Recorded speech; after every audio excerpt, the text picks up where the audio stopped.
Atomic physics त्यामध्ये काय structure of item.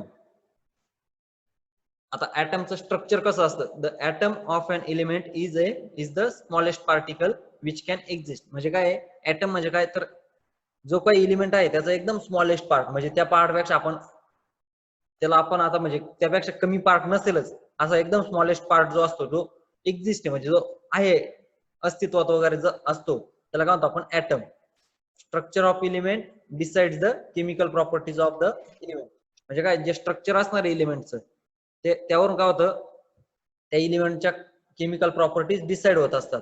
आता तुमचं 12th ला वगैरे झालेलं आहे आणि केमिस्ट्री मध्ये पण झालेलं असेल फर्स्ट इयरला, करेक्ट. आता तो टेबल वगैरे बघितला होता ना तुम्ही, तर त्यामध्ये त्याचा ॲटॉमिक नंबर वगैरे दिलेला होता बघा, मास नंबर, ॲटॉमिक नंबर. तर काय an atom consist of nucleus at the centre and number of electrons orbiting around the nucleus. म्हणजे काय न्यूक्लियस काय असतं, ॲटमच्या सेंटरला असतं आणि त्याच्या सराउंडिंगला काय असतं, इलेक्ट्रॉन्स असतात. न्यूक्लियस मध्ये काय असतं, प्रोटॉन्स अँड न्यूट्रॉन्स. म्हणजे काय प्रोटॉन्स म्हणजे काय पॉझिटिव्ह चार्ज आणि न्यूट्रॉन्स म्हणजे त्याच्यावर काय चार्जलेस म्हणजे चार्ज नसतो. आणि इलेक्ट्रॉन्स वर कोणता चार्ज असतो, निगेटिव्ह चार्ज. ते काय टाइटली बाउंड टुगेदर. प्रोटॉन्स आणि न्यूट्रॉन्स काय टाइटली बाउंड असतात एकमेकांना, म्हणजे बाउंड एकमेकांच्या सोबत असतात आणि त्याला काय म्हणतो आपण कॉमनली न्यूक्लियस म्हणतो. प्रोटॉन्स काय positively charge, electrons negatively charge and neutrons वर काय चार्जलेस, करेक्ट. म्हणजे काय होतंय न्यूट्रॉन्स म्हणजे काय पॉझिटिव्ह चार्ज आणि निगेटिव्ह चार्ज यांचं मिळून काय होतं, या दोन्हीचं जे कॉम्बिनेशन असतं काय असतं न्यूट्रॉन. मग पॉझिटिव्ह आणि निगेटिव्ह चार्ज काय होणार एकमेकांना कॅन्सल करणार, त्यामुळे काय होतं न्यूट्रॉनवर चार्ज नसतो.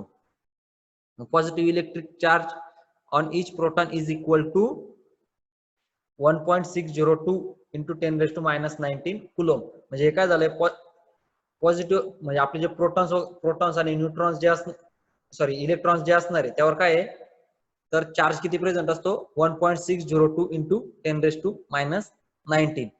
पॉझिटिव्ह चार्ज प्रोटॉन्स वर काय असणार आहे, तर पॉझिटिव्ह चार्ज असणार आहे आणि इलेक्ट्रॉन्स वर काय असणार आहे, निगेटिव्ह चार्ज असणार आहे. पण ते अमाऊंट किती असणार आहे त्याचे, तो चार्ज किती असेल तर 1.602 into 10⁻⁻19 coulomb. Then next the number of protons is equal to the number of electrons, thus the electric charge in a neutron is 0. म्हणजे न्यूट्रल ॲटम किंवा न्यूट्रॉन जो असणार त्यावर काय होणार आहे, पॉझिटिव्ह आणि निगेटिव्ह म्हणजे प्रोटॉन आणि इलेक्ट्रॉन सेम क्वांटिटी मध्ये असल्यामुळे काय होतंय न्यूट्रॉनवरचा चार्ज 0 असतो.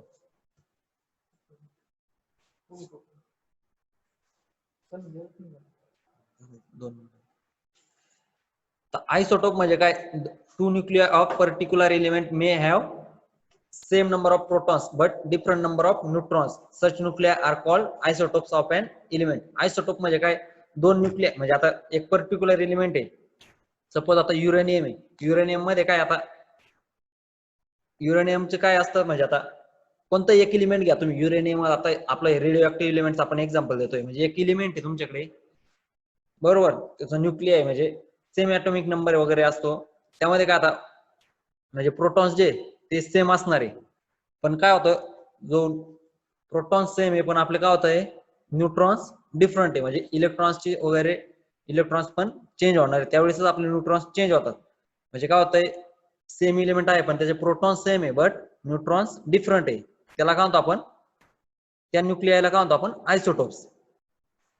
One nuclei having same number of protons will have similar physical and chemical properties. म्हणजे काय होतंय त्याचं काय होतंय आता आइसोटोपचं काय असतं, सेम फिजिकल आणि केमिकल प्रॉपर्टीज काय असतात. आता प्रोटॉन्स सेम असल्यामुळे काय होतंय केमिकल आणि फिजिकल प्रॉपर्टीज सेम असतात. The number of protons in the nucleus is called the atomic number. म्हणजे जे प्रोटॉन्स आहे त्याला आपण काय म्हणतो ॲटॉमिक नंबर. ते डिनोट कशाने करतो आपण, झेड ने. आणि the sum of the number of protons and neutrons is called the mass number. त्याला आपण डिनोट कशाने करतो, a ने, ऑफ एन ॲटम.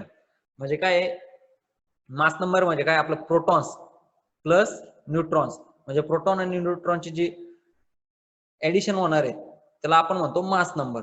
आता प्रोटॉन्स जर आपले सेम असतील आणि आपले न्यूट्रॉन्स चेंज होत आहे म्हणजे आपलं काय चेंज होत आहे सेम एलिमेंट असेल पण आयसोटोप्स जर असतील तर त्यामुळेच काय होतंय आपलं चेंज काय होतंय ऍटॉमिक नंबर कॉन्स्टंट असतो. बरं केमिस्ट्री मध्ये तुम्ही बघितलं असेल 92 यू आणि आपण काय करतो अप्पर साइडला काय लिहितो 235 239 बरोबर 238 असं लिहितो करेक्ट. तर ते काय झालं जो सुरुवातीला आपण 92 जो दाखवतोय तो काय त्याचा ऍटॉमिक नंबर आहे. U means uranium, PU means plutonium आणि टीएच और टीएच ला काय होतो आपण थोरियम. हे लक्षात असू द्या. मास नंबर चेंज होतोय म्हणजे काय होतं आपल्या तिथे आता न्यूट्रॉन्स चेंज होत आहे. मास नंबर काय झाला 235 238. आता जे खाली एक्झाम्पल दिले बघा 3 न्यूक्लिअर आयसोटोप्स जे सांगितले U235 युरेनियम 235 म्हणजे युरेनियमचा मास नंबर किती आता इथे 235 प्लुटोनियम 239 म्हणजे मास नंबर 239 आणि युरेनियम 233. आता युरेनियम 233 आणि 235 यामध्ये काय आहे आपलं ऍटॉमिक नंबर 92 हा कॉन्स्टंट आहे आणि मास नंबर काय होतोय 233 आणि 235 म्हणजे काय झालंय इथे न्यूट्रॉन्सचं चेंज आहे. आता युरेनियम 235 मध्ये काय आहे 2 न्यूट्रॉन्स जास्त अवेलेबल आहे correct as compared to uranium 233. आता जे हे तीन आयसोटोप्स जे सांगितले त्यापैकी U235 म्हणजे युरेनियम 235 जो आहे तो नॅचरली अर्थ मध्ये आपल्याला अवेलेबल होतो आणि त्यालाच आपण म्हणतो नॅचरल युरेनियम. 235 आणि 238 ला काय नॅचरल युरेनियम. तर 238 जो आहे आपला युरेनियम 238 तो किती आहे नॅचरल युरेनियम अवेलेबल अर्थ मध्ये तर 99.28% काय आहे तर आपला युरेनियम 238 हा अवेलेबल आहे आणि युरेनियम 235 हा किती आहे ओनली 0.715 इतका अवेलेबल आहे आपला नेचर अर्थ मध्ये. तो काय आहे which is most unstable and the म्हणजे तो काय एकदम अनस्टेबल आहे म्हणजे त्याला आपण काय करू शकतो लवकर स्टेबल करू शकत नाही त्यामुळे आपण मोस्टली तो यूज करत नाही. तर U38 हा जास्त करून यूज करतो म्हणजे इझिली कंट्रोल वगैरे करू शकतो आणि ओनली 0.0006% हा काय आहे युरेनियम 234 अवेलेबल आहे. The atomic number is 92 correct. The two other isotopes plutonium 239 and uranium 233 can be created from the far more abundant uranium 238 and thorium nuclei via advanced nuclear techniques. म्हणजे plutonium आणि thorium जे ते काय man-made आहे correct आणि ते plutonium वगैरे कशापासून बनवतो आपण प्लुटोनियम 239 आणि युरेनियम 233 तर नॅचरल युरेनियम जो अवेलेबल आहे आपल्याला अर्थ मध्ये त्यापासून आपण जनरेट करत असतो.